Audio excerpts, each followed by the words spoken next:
তিন দফা দাবিতে এই মুহূর্তে শহীদ মিনারে অবস্থান করছেন চাকরিচ্যুত বিডিআর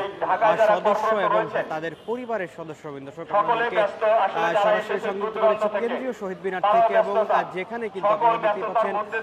যে বিডিআর সদস্যরা রয়েছেন তারা কিন্তু অবস্থান করছেন এবং তাদের এই অবস্থান কিন্তু গতকাল থেকে তারা করেছেন, অর্থাৎ গতকাল তারা লং মার্চ টু সচিবালয়ের উদ্দেশ্যে কিন্তু এই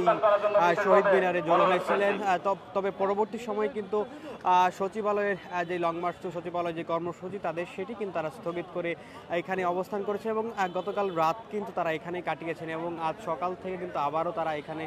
অবস্থান কর্মসূচি জোরালো করেছেন এবং যে বিষয়টি কিন্তু আন্দোলনকারীরা বলছিলেন তাদের যে তিন দফা দাবি, সেই তিন দফা দাবি বাস্তবায়নের লক্ষ্যে কিন্তু তারা কিছুক্ষণের মধ্যেই লং মার্চ টু যমুনার উদ্দেশ্যে এগিয়ে যাবেন। অর্থাৎ প্রধান উপদেষ্টার যে বাসভবন সেই যমুনার উদ্দেশ্যে কিন্তু তারা কিছুক্ষণের মধ্যেই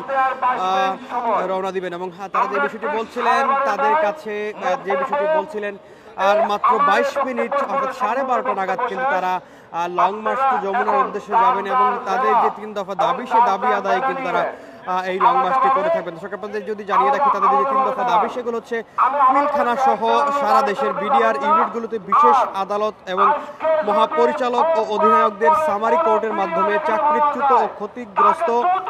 76 বেদ সহ সব বিডিআর সদস্যদের চাকরিতে পুনর্বহাল করতে হবে এবং রাষ্ট্রীয় সুযোগ সুবিধা সহ পূর্ণ ক্ষতিপূরণ দিতে হবে। এই দাবিটি কিন্তু তাদের প্রথম দাবি, অর্থাৎ চাকরিতে পুনর্বহাল করতে হবে। যারা চাকরিচ্যুত হয়েছেন তারা বলছিলেন ক্ষতিগ্রস্ত হয়েছেন সেই ক্ষতিপূরণ তাদেরকে দিতে হবে, এই দাবিটি কিন্তু তারা প্রথমে লিখেছেন। দ্বিতীয় যে দাবি তারা করছিলেন পিলখানা হত্যাকাণ্ডে গঠিত শর্তযুক্ত তদন্ত কমিশনকে পূর্ণাঙ্গ স্বাধীন তদন্ত কমিশনে রূপান্তরের লক্ষ্যে এর সার্বিক পূর্ণ কার্যকারিতা বাধাগ্রস্ত করছে এমন সব বিধিনিষেধ, বিশেষ করে এর প্রজ্ঞাপনে উল্লেখিত ব্যতীত শব্দ এবং কার্য পরিধি 2 এর ধারাটি বাতিল করে কমিশনকে স্বাধীন এবং নিরপেক্ষভাবে তদন্ত কার্যক্রম পরিচালনার মাধ্যমে প্রকৃত যে অপরাধীরা রয়েছেন তাদের চিহ্নিত করে দৃষ্টান্তমূলক শাস্তি নিশ্চিত করতে হবে এবং মিথ্যা সাক্ষ্যের ভিত্তিতে দণ্ডিত হয়ে বর্তমানে দীর্ঘ 16 বছর যাবৎ কারাবন্দী নিরাপদ বিডিআর সদস্যদের অবিলম্বে মুক্তি প্রদান করতে হবে। এটি কিন্তু তাদের দ্বিতীয় দাবি, অর্থাৎ যারা কারাবন্দী রয়েছেন সেই কারাবন্দী বিডিআর সদস্যদের মুক্তি দিতে হবে, সেটি কিন্তু তারা দ্বিতীয় দাবিতে বলছিলেন এবং তাদের সর্বশেষ দাবি সেটি হচ্ছে 2009 সালে পিলখানায় সৃষ্ট ঘটনার আলোকে যেসব ন্যায়পরায়ণ এবং দেশপ্রেমিক সেনা কর্মকর্তাদের ষড়যন্ত্রের অংশ হিসেবে অন্যায়ভাবে চাকরিচ্যুত এবং ক্ষতিগ্রস্ত করা হয়েছে তাদের সবাইকে পুনর্বাসন করতে হবে এবং স্বাধীনতা সার্বভৌমত্বের গৌরব উজ্জ্বল ইতিহাস ধারণকারী সীমান্তের অতন্দ্র প্রহরী বাংলাদেশ রাইফেলস তথা বিডিআর নামটি পুনঃস্থাপন করতে হবে। এই দাবিটি কিন্তু তারা মূলত তিনটি দাবি করছিলেন। যারা চাকরিচ্যুত হয়েছে তাদের চাকরি পুনর্বহাল, এছাড়া যারা ক্ষতিগ্রস্ত হয়েছেন কারাবন্দী তাদেরকে মুক্তি এবং সর্বশেষ যে দাবি অর্থাৎ বাংলাদেশ রাইফেলস যে নামটি পূর্বে ছিল বিডিআর সেই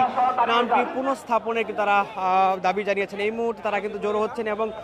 তারা কিন্তু সকাল থেকে এখানে অবস্থান করছিলেন। সকাল বলতে কিন্তু গতকাল থেকে তারা এখানে অবস্থান নিয়েছিলেন এবং তারা রাতেও এখানে অবস্থান নিয়েছিলেন। গতকাল তাদের যেই কর্মসূচিটি ছিল সেটি ছিল লং মার্চ টু সচিবালয় এবং সেই কর্মসূচিটি তারা কিন্তু স্থগিত করেছিলেন এবং তাদের একটি প্রতিনিধি দল কিন্তু স্বরাষ্ট্র মন্ত্রণালয়ে গিয়েছিলেন সাক্ষাতের উদ্দেশ্যে। তবে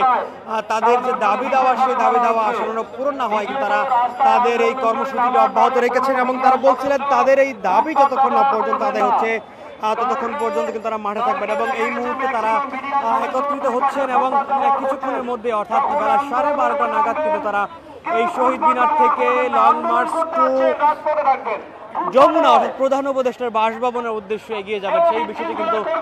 তারা বলছিলেন এবং তারা কিন্তু মিনিট ধরে ধরে সেই বিষয়টি কিন্তু উল্লেখ করছিলেন।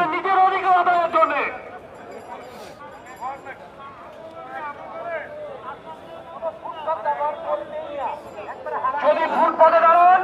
তাহলে আন্দোলন হবে না, আন্দোলন করতে রাজপথে থাকতে হবে, ভোট পদে নয়। রোদ বৃষ্টি কোনো কিছু সব কিছুকে উপেক্ষা করে আপনি রাজপথে থাকবেন। কেন্দ্রীয় শহীদ মিনারে কিন্তু গতকাল থেকে অবস্থান করছেন এই বিডিআর সদস্য এবং তাদের পরিবারের সদস্যরা এবং তারা যেই দাবিটি করছিলেন তাদের সাথে অন্যায় করা হয়েছে এবং গত 2019 সালে যেই পিলখানা হত্যাকাণ্ডের ঘটনাটি ঘটেছিল সেই ঘটনায় তারা বলছিলেন আওয়ামী লীগের একটি ষড়যন্ত্র ছিল এবং যেখানে নিরপরাধ বিডিআর সদস্যদেরকে যুক্ত করে তাদেরকে অন্যায়ভাবে জেলে রাখা হয়েছে সেই দাবিগুলো তারা করছিলেন এবং তাদের মুক্তি সহ তাদের 3 দফা মূলত দাবি, সেই দাবি আদায় না হওয়া পর্যন্ত তারা মাঠে থাকবেন বলে কিন্তু হুঁশিয়ারি করেছেন। এই মুহূর্তে তারা প্রস্তুত হচ্ছেন, কিছুক্ষণের মধ্যেই কিন্তু তারা প্রধান উপদেষ্টার বাসভবন যমুনার অভিমুখে কিন্তু তারা এগিয়ে যাবেন